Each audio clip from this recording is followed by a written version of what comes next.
arrived at STEM City USA, a safe and trusted community where you can find people and resources to help you become everything you are and beyond, accessible to all who reach for the stars. But now something very special has happened, major shift, a generational shift. The Metaverse, something very, very special that drags us to success, whether we want to be successful or not. So all of these things have one common thread. METAQUAKE USA is everything will always be live.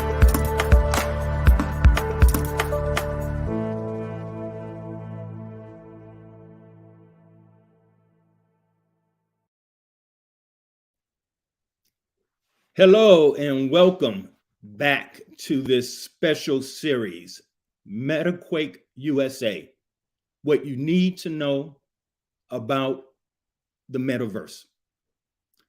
You know, we're taking you on a journey here over the next few months, leading up to my new book, METAQUAKE USA. This journey is with subject matter experts, the people who were truly around in the beginning and helping to create what we see today and what we will see tomorrow. You're going to hear from experts, the top people in technology, who will explain in terms that really make sense what this metaverse idea is all about. What is blockchain? What's Bitcoin? All of these new things that are seriously resetting where we are in the technology world. So we really hope that you will enjoy this journey, that you will take in this important information so that many of the communities that have been underserved, that we move beyond simply consuming technology, but using technology in a way that enriches our community, gives our kids a true future, and at the end, make this world much better than it is today. So hold tight, buckle your seatbelts. We're going to be back in a few minutes with a guest you will not want to miss. Let's go and take a look at a couple of commercials. I'll see you on the other side. METAQUAKE USA is everything will always be live. METAQUAKE USA with Tyrone Taborn will be right back after these messages. Calling all future STEM pioneers, leaders, and career champions. Join us on every second Saturday of the month for the BEA Career Day. BEA STEM Career Day is all about creating opportunities for students to venture into the world of STEM through the eyes of professionals. You'll meet mentors and presenters that will give you a sneak peek into the many options available to you in the field of STEM. Hosted by teen ambassadors, you'll find yourself among inspiring peers just like yourself that are aiming high for their future. To take part in the BEA STEM Career Day on Zoom, visit fullstemahead.us and register for the next session. Again, that's fullstemahead.us. BEA, becoming everything you are. A world of careers unleashed. You can get it at BEA. Become everything you are. METAQUAKE USA is everything will always be live. Welcome back to METAQUAKE USA with Tyrone Taborn.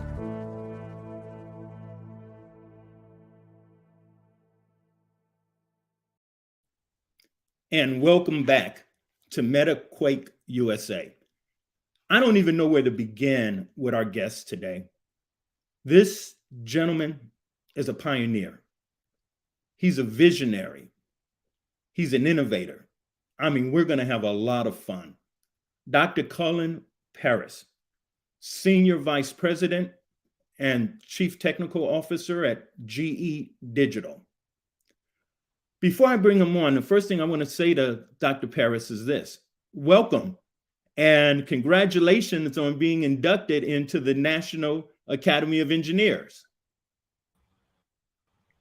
Hi, Ty. It's a delight and an honor to be here, and thank you for that. Congratulations. I always say it's not a reflection of me, but really the great teams I've been on. I've had the privilege of working for great people and working with great people, and hence sometimes you get these unexpected awards. How you doing, Ty? I'm doing fantastic, and one would think that with everything going on, it would be tough. But this is probably part of the most creative time of my life. I am really fired up about this whole thing called the metaverse. Why don't you tell us how do you define the metaverse? Wow, that's a tough question. When I think about the metaverse itself, we're on a journey, right? So it's hard to say what it is. It's like the internet. If you'd asked me to describe that in the 80s or 90s, I couldn't do it. So rather than do that, I think about two things. I think about what changes fundamentally and what can I do with it? Because this is how I prepare. So the two things that change fundamentally to me is integration and innovation. Let me tell you what I mean by that. And then I'll tell you what I can do with it. So integration. We've done a lot with digital, right? So this is all built on a foundation of all the stuff we have now, the internet, the web, you have cloud, all these capabilities that you have, and the new ones coming up, like you mentioned, blockchain, 5G, virtual reality. But when I think about integration, what we're doing is we're finding ways to integrate digital islands. It's all about pulling silos together.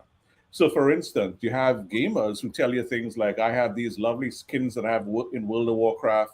I'd love to bring them to Fortnite. Okay. You also have consumers who say, why can't I, if I understand, my calendar knows I have to attend a meeting, why can't the calendar hook up with the Uber and then actually send an email if I'm late? And why can't all of that be done together? Integration. The other thing is, can I integrate the digital with humans in playing games? But more importantly, can I integrate the physical world with the digital world? Can I actually have copies of my cities the way you're doing now with STEM City, actually a living city beyond virtual worlds? Can I know the energy systems, the wastewater systems, the transportation systems, the healthcare systems? Can I have replicas of them so that I can see what they are like and simulate what would happen in a storm, what would happen in a pandemic, and prepare better for them? So that's the integration part of it. Now, the other part is the innovation part of it, right? What's going to be new? Every time something changes, so for instance, when the internet showed up, right, the internet allowed us to fundamentally change parts of society. Amazon changed the commerce process. So now you buy online. Google changed the advertising process, right? The entertainment process was changed by Apple and by Netflix, right? So the metaverse is going to change every one of those processes, right? It instantly. The way we teach, everything else is going to change. The more important thing is that it's going to be an opportunity for everyone. With the power we have now in computer systems, where I don't need to write code again, because I have low code, no code, the AI helps me get the algorithms right.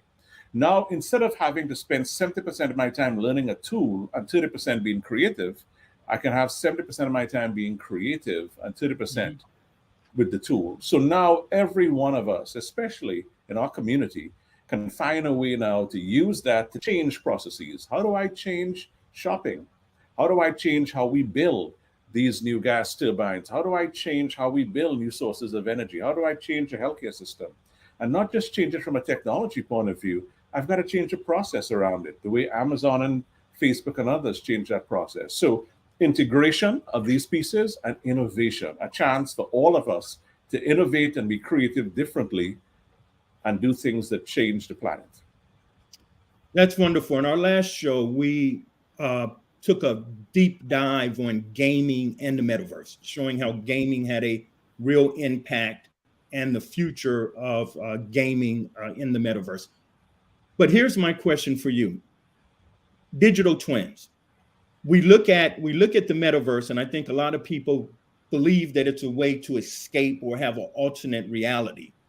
But using the metaverse and digital twins, can you go into that a bit? What is a digital twin? What is Web 3.0, and how that adds something different to what the metaverse is really about? Okay, so let me tell you a bit about digital twins. This is an area I spend a lot of time on. So initially, we create models of things. Whenever we're going to design a new gas turbine or a new jet engine, you create a model, and the model helps you design it correctly, right? So the model is really a data representation with algorithms of how it works. And based upon that, I could now get the right materials. I could actually do the right design, the right control systems. We also use models when things break. If something begins to break out there, you say, can I look at the model and do various simulations or experiments with the model to understand why it's breaking? Because again, I don't want engines to fail 50 times. If one begins to fail, I want to have a model so I can have the model tell me what's happening. So if you take those models, what a digital twin is, it's a living, learning model. I only use them in design or when things break, but how about if I use them constantly? I continually send this thing data, and this model continues to change exactly as the physical engine changes. So it's a living, learning model of something that's real, a real jet engine, a real steam turbine. And not only is it living because data is coming into it and changing it, so every flight the jet engine makes, new data comes in and I can actually change the model because things degrade. I'm learning from other jet engines that are flying. Living learning model. What do you use it for? 3 things. Can I get an early warning when something is going to break? Can I get an early warning when a jet engine is going to have a malfunction? So rather than me land the plane and then decide, wow, there's a light that came on and I have to deplane everyone, can I get a warning that this thing could possibly be a problem 30 days in advance? Early warnings. Then can I do prediction? Can I predict the amount of damage on a part? Because sometimes these parts take a year to build. And so I can build a part way in advance so that plane is not out of commission for too long. Or can I do dynamic optimization? Can I tell the pilot how to fly it so I have the lowest fuel consumed and the lowest carbon produced? So that's what a digital twin is, a living learning model. Now, we have these digital twins of not only our transportation systems, but our energy systems, the grid. We have it of our healthcare systems. So now imagine I have that model, and that model is in, a metaverse. It's inside, I can have a model of the city of Chicago, how the energy system works, how the airport works. Now I can use that model to train people on how to react properly. If you suddenly have a pandemic, okay, here's how the health system should work. Because this model, I can run it backwards and forwards because I have the exact representation, I can run it. So I can freely do that without affecting the physical world, learn a lot, and then apply that lesson. Or if there's a storm that's going to knock out electricity, how could I predict which storms are coming? What would it do? Where would I position crews? Where would I bring the electricity service back up as much as possible? So the metaverse is the perfect tool for me to put these living learning models up, these digital twins, combine them together and give us a view of warnings, predictions, and optimizations. So I am a big fan of what's going to happen here. Dr. Parris, you and I both worked 20 years ago on some special projects. Yes. La Familia Technology Awareness Week, First Peoples Week, and the Black Family Technology Awareness Week while you were at IBM. One of the interesting things that we worked on was Second Life. So you've been thinking about this stuff, this metaverse stuff for a long, long time. Can you walk us back to what Second Life was all about, or your work at IBM, why that was even important, and sort of bring us up to where we are today? Perfect. Well, Ty, this was a special time for both you and I. We were sort of pioneers in some of this stuff. So if I go back, Second Life was a virtual world that was created in 2003. What was different about that world, unlike a game is where you have an objective in it, right? You have Worlds of Warcraft, you have Fortnite.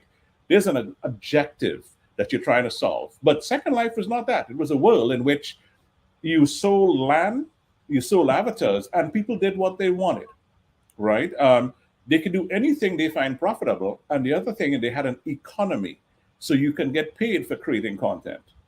So when we started our journey together in 2007, what IBM was trying to do then was 2 things. They were trying to figure out, how could I actually take that virtual world and bring it into IBM behind the firewall and find ways to have our employees increase their productivity?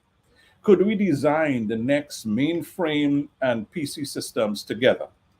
Because this way you can have remote connectivity. People in different parts could quickly be pulled together and work on something. and you could physically see it. Could I train people? Could I train people how to go in and replace power boards? Or could I design a data center, in this virtual world? How do you run the cooling? How do you run the airflows? How do you run the electricity? Everything else. So we were using it inside IBM as a collaboration mechanism to increase profitability. And at the same time, we were trying to figure out how to make the Second Life world out there and internally in IBM talk together. So the avatar I had here could go out into Second Life and maybe meet other companies who would have other things in Second Life, and we collaborate. And this is the thing you and I started, because we had the view that maybe this is a way we can get our community in Second Life and be working with other communities remotely in a shared environment. And so that now is taking a new life, especially after the pandemic, and then with the announcements of people like Facebook and Microsoft. So that's the journey that we started then that we're still on. And I think I'm delighted to see you still doing it with SimCity. How did we move from what's different today than Second Life? I went back recently and visited Second Life, and all of these other metaverses that are out there look very similar, so what's changed? So I would think that two things. One is if I think about a lot of it is the human reactions, right, to it, right? If you look at some of the gaming systems now or the other worlds, the rendering of real capabilities is very different. So when I look at the pictures, it looks real, almost nearly lifelike. So I could begin to immerse myself. It's an avatar, but the avatar, I can see facial features changing on the avatar. So the technology below it, all the graphics engines that you have, the bandwidth technology has changed, right? The responsiveness, the ability to create really interesting fabrics has changed. But the second thing that has changed in an even more profound way is humans. Because of what we experienced in the pandemic, this notion of virtual worlds, like we're working on Zoom right now, the notion that we can work remotely, we crossed a hump there, right? We crossed a hump in saying we have to use these virtual environments. This is one right now, in some sense, in which to collaborate and in which to deal with some of the hardest problems on the planet. So I would say the technology has increased, which made one level of exception. Second was the human acceptance has increased. And then the third is that you have some really big names saying they're going to devote billions of dollars, Facebook, Microsoft, towards doing this type of work, right? And so I think that's creating, another mirror effect that's everybody is investing money in it. Those are the three things I think are key. What's interesting is right now, this conversation is actually taking place in the Linda Gooden Professional Training Center in STEM City, USA, in the General Johnny Wilson Auditorium. It's also being streamed into Offspace. So if you had the glasses, you could go right into our BEA Offspace Center and enjoy it. We have a few more minutes, but tell me a little bit, or tell this audience a little bit about what you're doing now and what Web 3.0 is truly about. I think people are completely confused. Yeah. What I spend time on right now in this new version of the web is the notion of Internet of Things. So we spent a lot of time actually before where you were on the internet transmitting digital things. A movie is digital, a book is digital in many cases, right? So digitizing even money was easy. Now when you have real physical things, how do you digitize them? So the Internet of Things, what we spend a lot of time doing is taking all that sensor data and putting it in a format that you could now represent it digitally and then take an action. It's not enough to get the sensor data in. I've got to have insights, but from the insights, can I then take an action? Can I send a signal to the control system of these jet engines, these steam turbines, these machines in hospitals, and have them take an action? So the Internet of Things is where we spend a lot of time on with Web 3 and Web 4.0. How do you integrate those things so that the virtual world and the physical world come together? And when they come together, we can use that collaboration power all over the planet, the new computational power we have in these large clouds to actually make a difference. And then we could protect it with blockchain. We could increase the volume of communications with 5G, and we can have the AI do some incredible things with human and AI. So this is the journey that we're on right now. Web 3.0, though, that's a challenge which GE Digital is leading, and who will be dominant, because it strikes me that the difference with Web 3.0, isn't it more for industry and much more secure, since the internet was never created to be super secure? Yes. So it's three things. One, it's really for, the machines. We connect humans to the internet with our cell phones. That's your personal device, right? All your data is on it. Now we're connecting the machines and allowing them to phone home with everything you have. So that's the first part of it. The second part of it is I'm also now connecting the humans who service the machines, right? And to connect the machines and to connect the humans, I need to be secure. I can't have anyone hacking my energy systems or my medical systems. So that security is huge. Then the third thing is I've got to deal with the latency. If I discover a problem, I've got to make sure I can get a signal back fast enough, to do something. So this is where you see the vast amount of data coming in, the Internet of Things. The AI and the humans have to be secure and doing things that make sense. And then the latency that you get from 5G and others. So it really is about that human machine connection, that security connection, and that bandwidth and latency. These are the basic beginnings of Web 3.0. Then it's the apps of what you could do on top of it. And I think it's important to touch on all of those layers, because without that, a true metaverse is not really an open metaverse. You may have some closed metaverses like Second Life, but open metaverses living and growing in and of themselves, or as I define it, a metaverse is the ability for you to create digital copy on your own, anytime, any place within that world. So we're challenged on Web 3.0, I suspect. Aren't other countries trying to get protocols in place to beat us?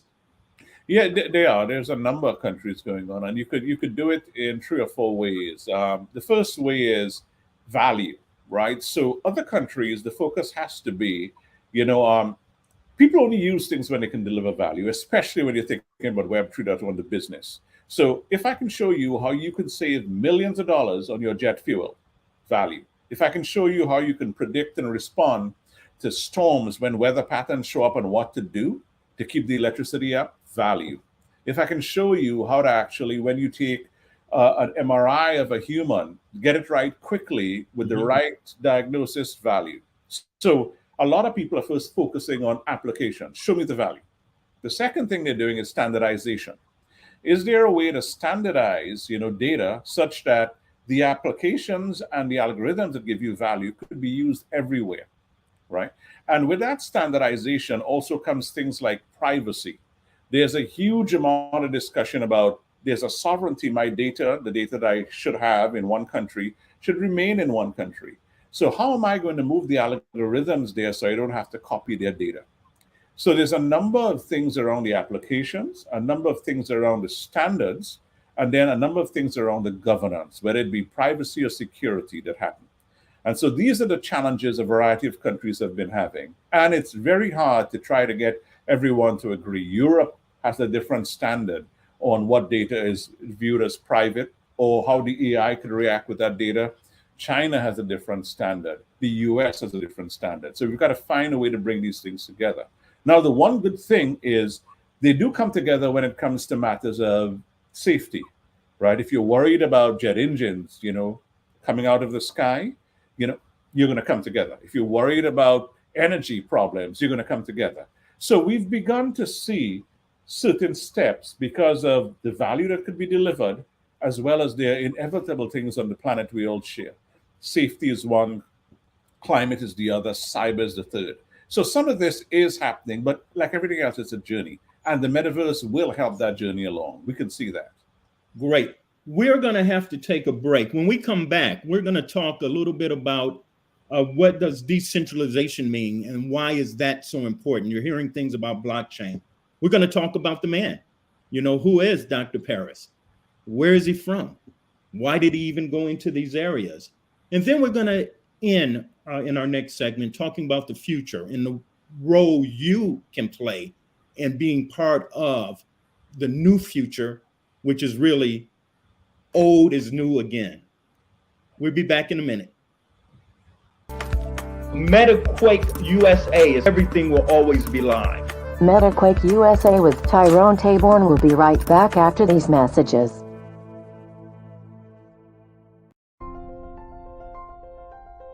What if you could build your own city? A place where every child can find nurturing people to help them achieve their full potential. A place where every adult can access job training support, where health education. What if you could build your own city? A place where every child can find nurturing people to help them achieve their full potential. A place where every adult can access job training support, where health education is abundant, where social justice ruled the land. A place without limitations. Welcome. You have arrived at STEM City USA. It is what every city should be. A safe and trusted community where you find people and resources to help you become everything you are and beyond. STEM City is unlike anything you have ever experienced. It is a digital twin of the world around you, only better. STEM City is about energy and soul renewal. It is more than a digital world. You can almost feel the power of live cultural events, music, and theater. STEM City promises a better future for children with caring mentors and hands-on activities with dedicated tutors to support our youth. STEM City is your passport to a healthy lifestyle with weekly events addressing our community's many issues. STEM City is your financial well-being with helpful information on wealth management, career advancement, job training, and so much more. STEM City is the community you deserve. It is the city where your dreams can come true. STEM City USA, a place in the sky that is accessible to all who reach for the stars.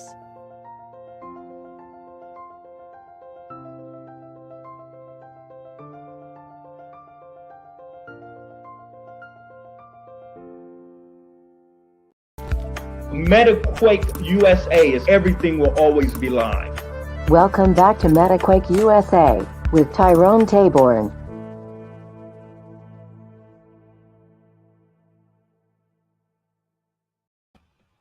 Welcome back, and we're having a very robust and exciting conversation with Dr. Parris, Senior Vice President, CTO for GE Digital.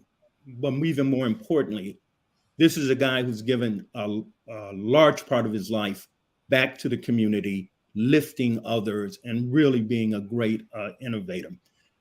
Dr. Parris, the metaverse concept, again, when we look at why it captures the imagination, I think someone once said this very well, that currently in Web 2.0, wherever we are now, you can't own anything but .com.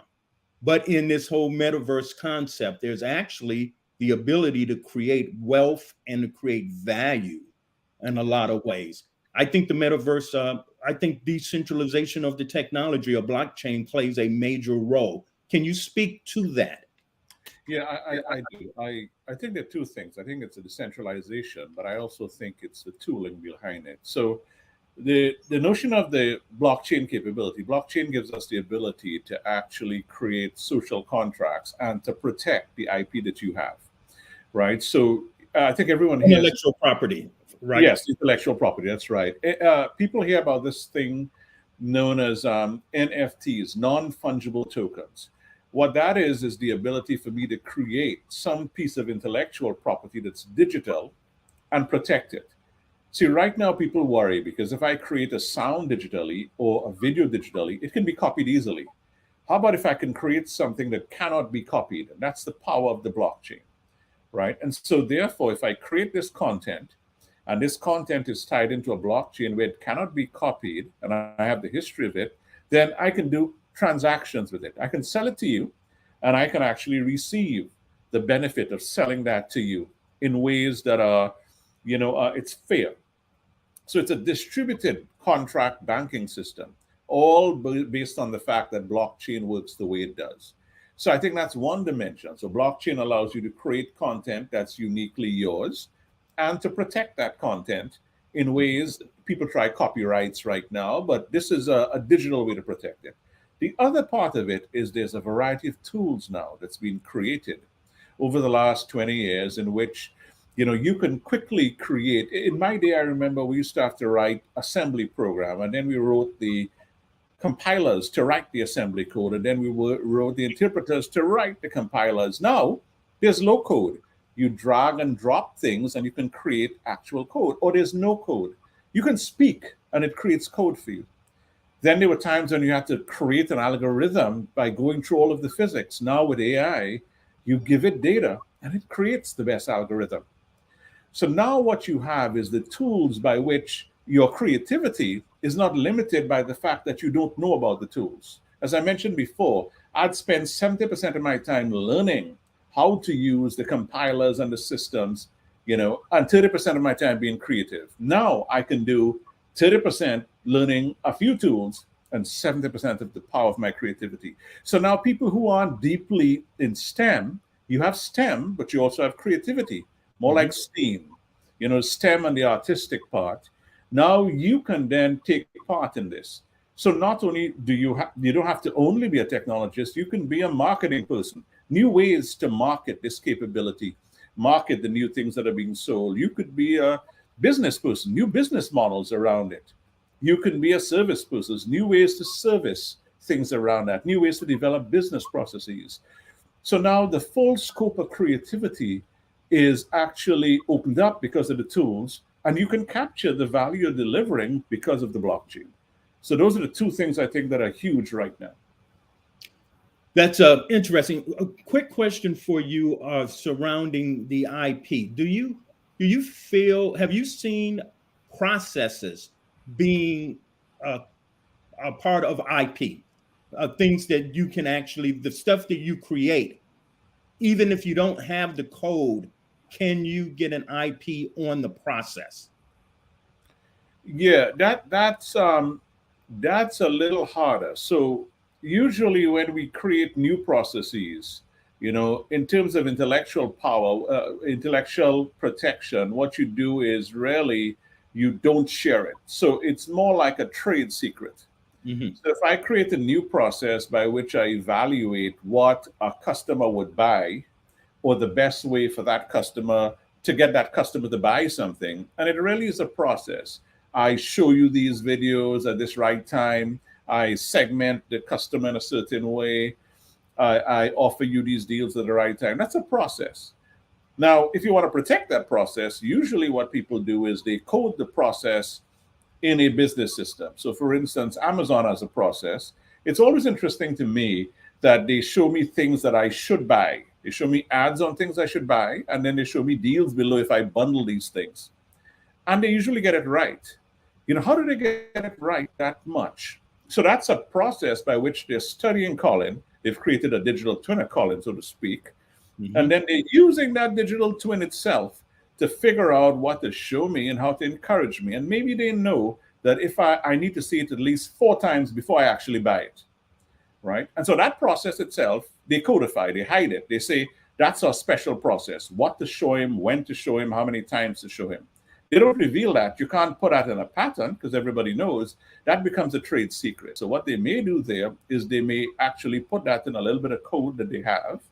And that little bit of code, again, could be kept not as something that's readable, but I could put that as a small, module. And that module could be protected by a blockchain. You don't always want that because blockchains are visible, but there are blockchains that don't let you see what's in it. So you could protect those things, or you could just not show it. Whenever you create a website or you create any device in the metaverse, you just don't simply share what's my process by which I attract people, right? So there are 2 ways to do it, trade secrets or IP. So your journey, you are now at this point of your life, one of the most successful executives at one of the most innovative companies that's been around. You're just at this world top scientist. How did you get here? Tell us your story. Yeah, thanks for those gracious statements there. But I don't think of myself as like that. I think of myself on a journey. All right, my story. How would I talk about it? So you can hear my accent, right? So I was born in the U.S., but I grew up in Trinidad, right? And so I have a Caribbean heritage to me. And then I came up, I went to Howard University. I can remember the one thing that was really interesting. There was a course. I started in electrical engineering, and we did a course. The course was called Systems Design. And they were trying to tell us, we need you to build an alarm system. And so you have all these wires and these transistors, that you were putting together with capacitors and these little breakers. And you have about 300 wires on this thing that you plug into a board. And if you move the wire shape, it takes about 40 hours. Then at the end of that course, this was in the 80s, I'm dating myself, they showed up with this microprocessor and they stuck it in there. And with 10 wires and 3 hours, I was able to do the same thing. 40 hours to 3 hours by writing code on this processor. I was hooked. That to me was my moment in digital transformation. And so I finished my engineering degree, did a computer science degree, and then went on to do the very same thing at Berkeley, for my master's and PhD. But then I went to Bell Labs. And Bell Labs is transforming the communication. All of the analog signals were becoming digital. Then I went to IBM, and IBM was transforming banking, because all of the money you have really is in bits. Then IBM transformed financial services. Then they actually used the same thing to transform commerce. We were doing all of the back-end systems for Walmart and CVS. Then they did entertainment. We did the first Sony PlayStation, both software and hardware. And then I took that journey and went on to GE, where we're transforming the aviation, the locomotive, the energy, the healthcare sector. So my journey has been one of digital transformation. And along the way, you have to change the digital parts with the process parts. And so it's been a fantastic journey of learning for me. Making more mistakes, but along the way, the transformation happens, and along the way, the universe changes. Now, when I walk outside, I call an Uber with a phone. I pay for Starbucks coffee with the phone. I get on a flight with the same phone. I land and I go to my hotel room and I open the door with the same phone. I have meetings on the same phone. The transformation is across the society now. So it's been a lifelong passion and journey for me that I was just proud to be part of. So what's next? What's next is I continue on that journey. We have a lot to solve, because now that we have the technology in a stable place, there are now what I call inevitable problems on the planet, right? Climate, right? That's a huge one. So now can you apply that to deal with it? Pandemics. We've had one. That doesn't mean there won't be any more. How do you deal with it? Inequality. Right, in terms of equity, in terms of value of people. How do you use this technology to solve that problem? Right, the aging population we have, how do you solve that problem? So I think now it behooves us to take that technology and the innovative process to go after the things that are inevitable on the planet. And then essentially the next thing after will be space. One planet is interesting, but what if something happens on this planet? Maybe the way the human race to survive, you need multiple planets, redundancy. So there's a lot of things left to go do. And I'm looking forward to helping do that. But more importantly, sort of helping our community, and the young people emerging to take on that challenge. Because here we have a role to play. Like me, I had the opportunities, but I think it's even better for the younger people growing up, because as I say, the technology has reached a point where it's about your creativity and innovation now. The technology won't stop you. And the democratization, you could work remotely, where you're now being valued not just only on, where you came from, but what you can produce. That's becoming more and more powerful. So I think we're in for, a very interesting new era. When we were some years ago, when we were working on the Black Family Tech program, a large part of it was dealing with the digital divide, and obviously in three pieces: hardware, access to hardware. Then obviously the other part is bandwidth, and then finally was content. So you and I, we really worked very hard on that, but it was all based around technology being an equalizer. Because you can't compete against GE Digital, right? I mean, people who have all of the technology, so that at best we could probably be on an equal level. Yeah. This whole idea of decentralization, metaverse, is a reset. Mhm. Can you talk about what that reset truly means, that people can get into the game, and then let's take the journey about how they can participate. Right.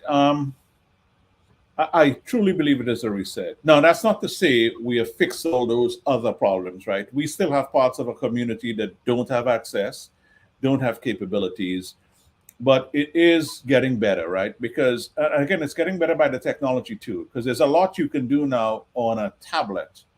There's a lot you can do on a phone, right?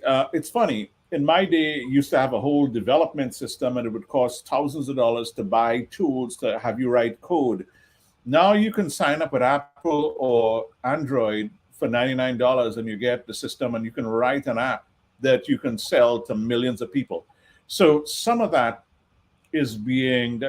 divide is being reduced. Also, you had to go to the best universities to actually get courses that would teach you how to write in C or C++. Now you can go online, get access to Python, get access to many languages. The languages are easier. You can literally learn the language and you can go to GitHub and you can offer your time and write code, and people will look at your code, and see the value of the code you'd written. And so it gets better. So the reset, I think you're right, is here. Now, if the reset is coming, especially with the metaverse, there are two things I always talk about to prepare yourself: awareness, and really intent. So awareness. We're about to change the future. The future is undefined. So there is no place for you to simply say, well, somebody's going to tell me exactly what the future is, and so I just map it. No, you've got to go create it, and that gives you value. So you've got to increase your awareness. Go and look at the large articles, the large people who are talking about things, the Facebooks and the Microsofts, the GEs, the IBMs, people who are talking about what's happening. But then go look at, and the gamers too. I mean, you look at Epic and some of them, but then go look at the small things. You look at Sandbox. Sandbox is, I'm giving one example here. Sandbox is the virtual world that's built on blockchain. So therefore, you can keep the content you create. And you see some interesting thing, like Snoop Dogg has a number of avatars he's selling, right? So there's a Snoop Dogg section. He has a number of avatars and people are buying it. And he's making good money on that because he's getting paid in Ethereum, right? So again, Ethereum is a valid currency, so to speak, inside of the world of cryptocurrencies.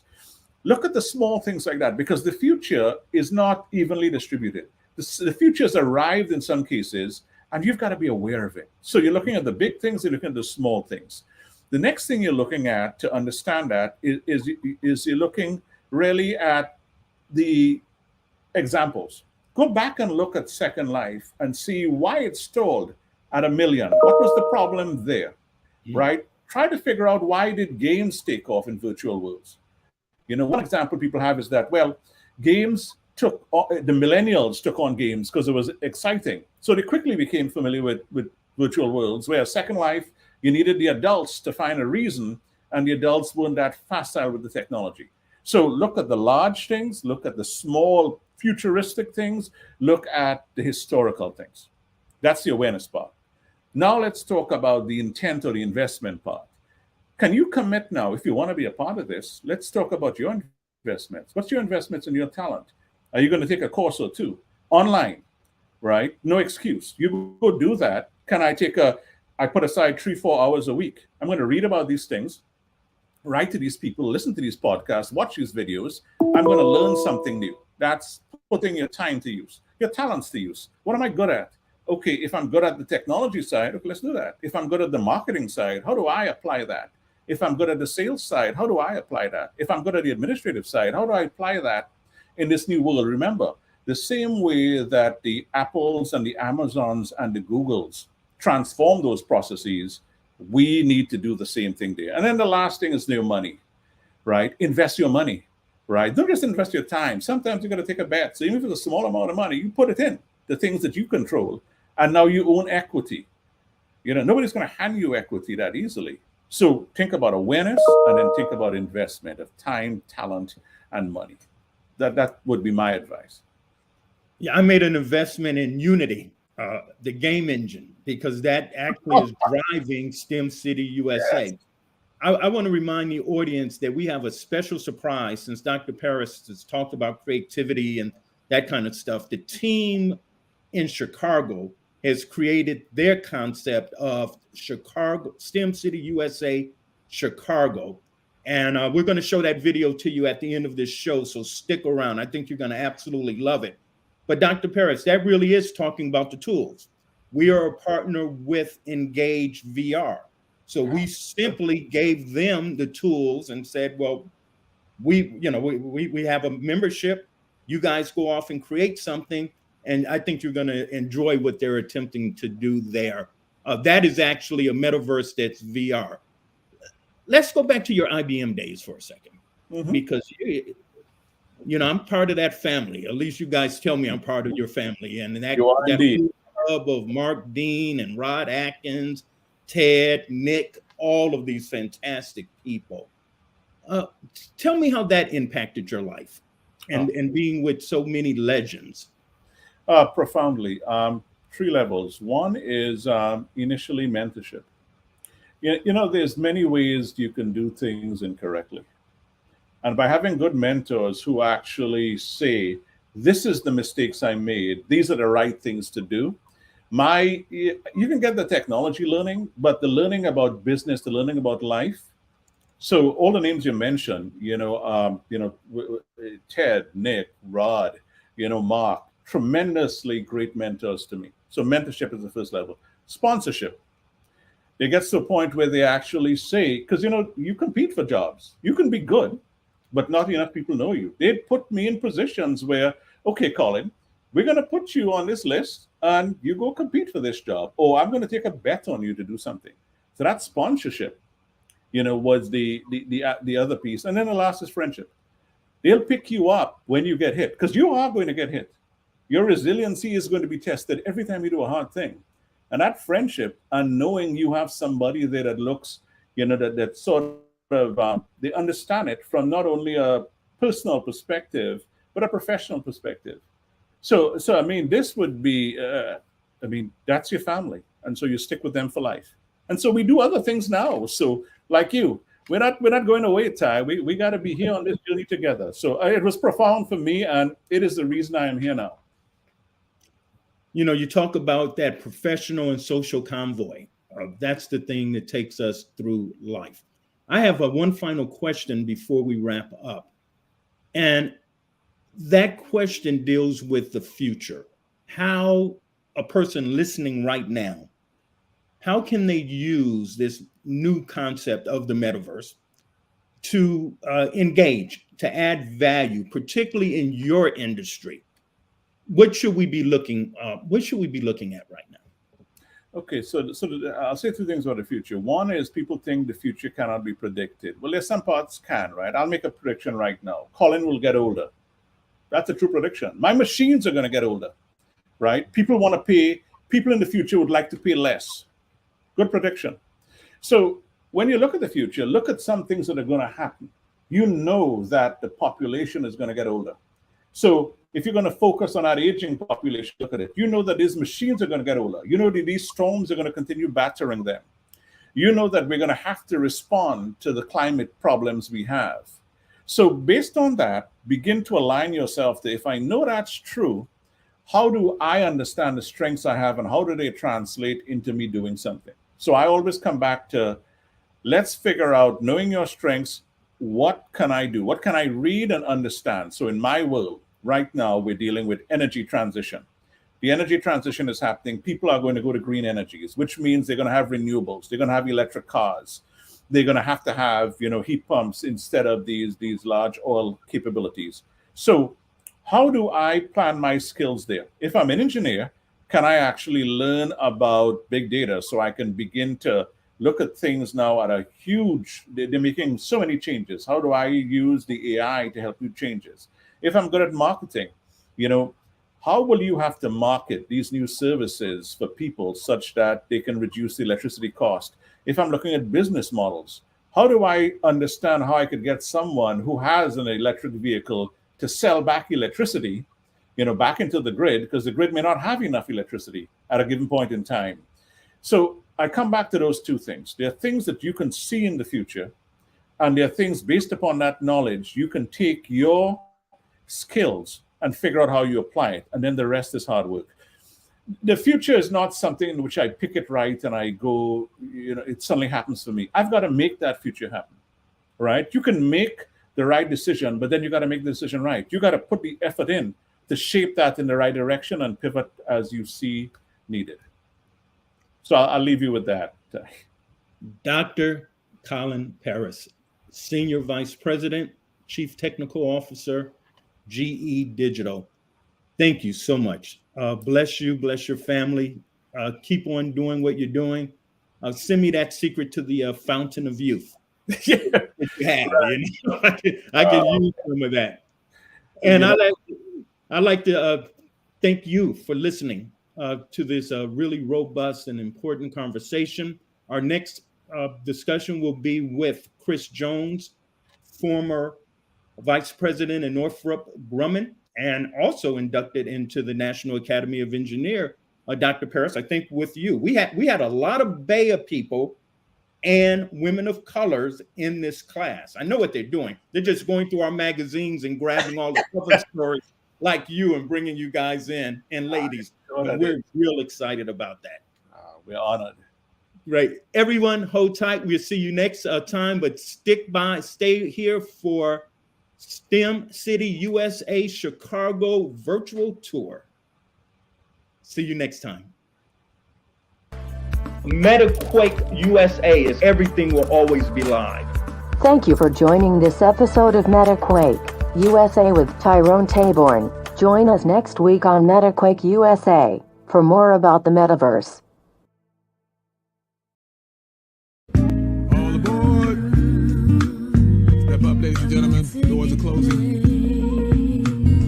Good day, ma'am. Good day, sir. Thank you for boarding. Have your tickets ready. Next stop is downtown Chicago.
is listening, I'm hoping you might call.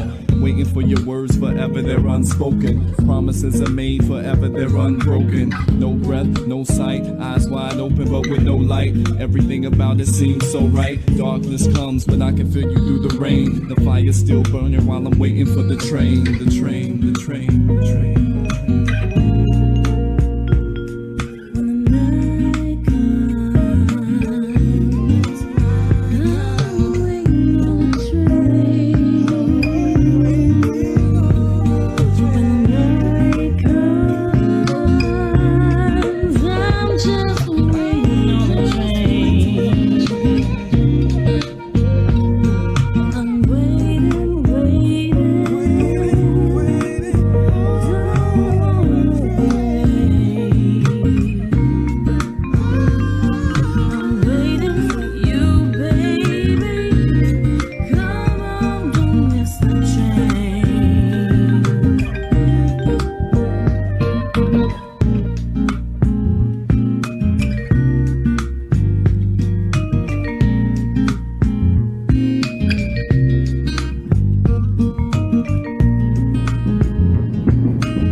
Step up, ma'am. You can't wait 5 minutes? I have to close the doors. Is there... Just 5 minutes more, please. I cannot wait 5 minutes, ma'am. I am sorry. I got a load full of people to get downtown. You can't work with me at all. I'm sorry.